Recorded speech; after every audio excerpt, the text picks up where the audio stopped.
Hi guys, welcome back to my YouTube channel. ಇವತ್ತೇನು special ಅಂತ ನೋಡ್ತಿದ್ದೀರಾ. ಇವತ್ತು ನಾವು ಪಾಲಕ್ ಚಿಕನ್ ಗ್ರೇವಿ ಹೇಗೆ ಮಾಡೋದು ಅಂತ ನೋಡೋಣ. ಒಂದು ಬಾಣಲೆಯಲ್ಲಿ ಸ್ವಲ್ಪ ಎಣ್ಣೆ ಹಾಕ್ಬಿಟ್ಟು ಅದು ಸ್ವಲ್ಪ ಕಾದ ನಂತರ ಒಂದು ಈರುಳ್ಳಿನ ಹೆಚ್ಚಿಟ್ಕೊಂತ ಈರುಳ್ಳಿನ ಆ್ಯಡ್ ಮಾಡಿದ್ದೀನಿ. ಅಲ್ಲ ಒಂದು 4ರಿಂದ 5 ಮೆಣಸಿನ್ಕಾಯಿ, ಹಂಗೆ ಬೆಳ್ಳುಳ್ಳಿ ಮತ್ತು ಸ್ವಲ್ಪ ಪುದೀನಾನು ಸೇರಿಸಿ ಚೆನ್ನಾಗಿ ಫ್ರೈ ಮಾಡ್ಕೊತಿದ್ದೀನಿ. ಇದಕ್ಕೆ ಚಕ್ಕೆ, ಲವಂಗ, 4 ಮೆಣಸುಕಾಳು ಇದೆಲ್ಲ ಹಾಕಿ ಚೆನ್ನಾಗಿ ಫ್ರೈ ಮಾಡ್ಕೊತಿದ್ದೀನಿ. ಅದಕ್ಕೆ ಸ್ವಲ್ಪ ಕೊಬ್ಬರಿನೂ ಸೇರಿಸ್ಕೊಂಡಿದ್ದೀನಿ, ಅದನ್ನು ಚೆನ್ನಾಗಿ ಫ್ರೈ ಮಾಡ್ಕೊತಾ ಇದ್ದೀನಿ.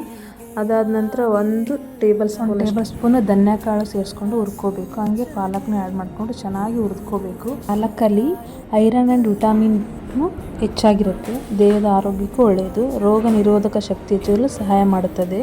ಚಿಕನಲ್ಲಿ ಹೆಚ್ಚು ಪ್ರೋಟೀನ್ ಇರುತ್ತೆ ಮತ್ತು ಸ್ನಾಯುಗಳಿಗೂ ತುಂಬ ಒಳ್ಳೆಯದು. ಇದನ್ನು ಚೆನ್ನಾಗಿ ಹುರ್ಕೋಬೇಕು. ಹುರ್ಕೊಂಡ ನಂತರ ಒಂದು 10 ನಿಮಿಷ ಇದು ತಣ್ಣಗೆ ಹಾಕ್ಬಿಡ್ಬೇಕು. ತಣ್ಣಗೆ ಬಿಟ್ಟ ನಂತರ ನಾವು ಮಿಕ್ಸಿ ಜಾರಿಗೆ ಮಿಕ್ಸಿ ಮಾಡೋ ಟೈಮಲ್ಲಿ ನಾನು ಹುಣಸೆಹಣ್ಣು ನೆನೆ ಹಾಕಿದ್ದೆ. ಒಂದು ನಿಂಬೆಹಣ್ಣು ಗಾತ್ರದ್ದು ಹುಣಸೆಹಣ್ಣು ನೆನೆ ಹಾಕಿದ್ದೆ. ಅದರದ್ದು ನೀರು ಸೇರಿಸ್ಬಿಟ್ಟು ನಾನು ರುಬ್ಕೊಂಡಿದ್ದೀನಿ. ನಾನೀಗ ಚಿಕನ್ ತೊಗೊಂಡಿದ್ದೀನಿ. ಬಾಣಲೆಯಲ್ಲಿ ಎಣ್ಣೆ ಹಾಕಿಬಿಟ್ಟು ಚಿಕನ್ನ ಆ್ಯಡ್ ಮಾಡ್ಕೊತಾ ಇದ್ದೀನಿ. ಚಿಕನ್ ಹಾಕ್ಕೊಂಬಿಟ್ಟು ಚೆನ್ನಾಗಿ ಎಣ್ಣೆಯನ್ನ ಬೇಯಿಸ್ಕೋಬೇಕು. ಚೆನ್ನಾಗಿ ಬೇಯಿದ ನಂತರ ಇವಾಗ ಸ್ಟಾರ್ಟಿಂಗ್ ತಳ ಹಿಡಿಯುತ್ತೆ. ಚಿಕನ್ ಹಾಕ್ಕೊಂಬಿಟ್ಟು ಚೆನ್ನಾಗಿ ಬೇಯಿಸ್ಕೋಬೇಕು. ಅದು ಎಣ್ಣೆ ಬಿಡೋವರೆಗೂ ಚೆನ್ನಾಗಿ ಬೇಯಿಸ್ಕೋಬೇಕು. ಚೆನ್ನಾಗಿ ಬೇಯ್ದ ನಂತರ 1 ಟೇಬಲ್ ಸ್ಪೂನಷ್ಟು ಅರಿಶಿನ ಹಾಕ್ಬಿಟ್ಟು ಚೆನ್ನಾಗಿ ಬೇಯೋ ಮೀಡಿಯಮ್ ಫ್ಲೇವಲ್ಲಿ ಇಟ್ಬಿಟ್ಟು ಚೆನ್ನಾಗಿ ಕೈ ಬಿಡ್ಲಾರಂಗೆ ಕೈ ಆಡಿಸ್ತಾ ಇರಬೇಕು. ಯಾಕಂದರೆ ತಳ ಹಿಡಿಬಾರ್ದು ಅಂತ. ನೋಡಿ, ತಳ ಹಿಡಿದಿದೆ, ಅದಕ್ಕೆ ತಳ ಹಿಡಿಬಾರ್ದು ಅಂತ ಚೆನ್ನಾಗಿ ನಾವು ಅದನ್ನು ಮಿಕ್ಸ್ ಮಾಡ್ತಾ ಇರಬೇಕು.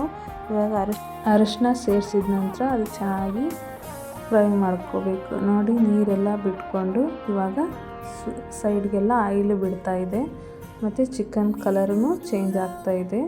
ಅರಿಶಿನ ಹಾಕಿದ ತಕ್ಷಣ ಚಿಕನ್ನು ಸ್ವಲ್ಪ ಬೇಗ ಬೇಯುತ್ತೆ ಅಂತ ಅಷ್ಟೇ. ನೋಡಿ, ಇವಾಗ ಚಿಕನ್ ಚೆನ್ನಾಗಿ ಬೇಯ್ದಿದೆ. ಇವಾಗ ತಳ ಏನು ಹಿಡಿತಾ ಇಲ್ಲ. ತಳ ಹಿಡಿತಿಲ್ಲ ಅಂದರೆ ಆಲೇ ಅರ್ಧಕ್ಕರ್ಧ ಬೇಯ್ದಿದೆ ಅಂತ ಅರ್ಥ. ಇವಾಗ ಸ್ವಲ್ಪ ಸ್ಪೂನಿಂದ ನಾವು ಫ್ರೆಶ್ ಮಾಡಿ ನೋಡಿದರೆ ಅದು ಬೇಯ್ದಿದೆ ಇಲ್ಲ ಅಂತ ಗೊತ್ತಾಗುತ್ತೆ. ನೀವು ಆ ಥರ ಮಾಡಿ ನೋಡಿ, ಗೊತ್ತಾಗುತ್ತೆ. ನೋಡಿ, ಚಿಕನ್ ಫುಲ್ ಕಲರ್ ಚೇಂಜ್ ಆಗಿದೆ. ಸ್ಟಾರ್ಟಿಂಗ್ ಯಾವ ಥರ ಇತ್ತು, ಇವಾಗ ಯಾವ ಥರ ಇದೆ ಅಂತ ಆಯಿಲು ಬಿಟ್ಕೊಂಡಿದೆ. ಇವಾಗ ನಾವು ಮಾಡಿಟ್ಕೊಂಡಿರುವಂಥ ಪಾಲಕ್ ಪೇಸ್ಟ್ದು ಮಸಾಲ ಇರುತ್ತಲ್ಲ, ಅದನ್ನು ಸೇರಿಸ್ಕೊಂಡ್ಬಿಟ್ಟು ಚೆನ್ನಾಗಿ ಫ್ರೈ ಮಾಡ್ಕೋಬೇಕು. ಇದು ರಾ ಸ್ಮೆಲ್ ಹೋಗೋವರೆಗೂ ಚೆನ್ನಾಗಿ ಬೇಯಿಸ್ಕೋಬೇಕು.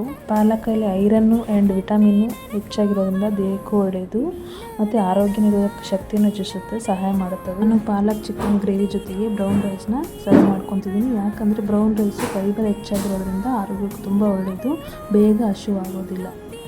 ಬ್ರೌನ್ ರೈಸ್ ಜೊತೆಗೆ ಸರ್ವ್ ಮಾಡಿದರೆ ಹೆಲ್ದಿಯಾಗಿರುತ್ತೆ, ಟೇಸ್ಟಿಯಾಗಿರುತ್ತೆ. ಲಂಚ್ ಬಾಕ್ಸ್ ಅಂತೂ ತುಂಬ ಕಾಂಬಿನೇಷನ್ ಆಗಿರುತ್ತೆ. ವಿಡಿಯೋ ಇಷ್ಟ ಆದರೆ ಲೈಕ್, ಸಬ್ಸ್ಕ್ರೈಬ್ ಮಾಡಿ, ಪ್ಲೀಸ್ ಫಾಲೋ ಮಾಡಿ.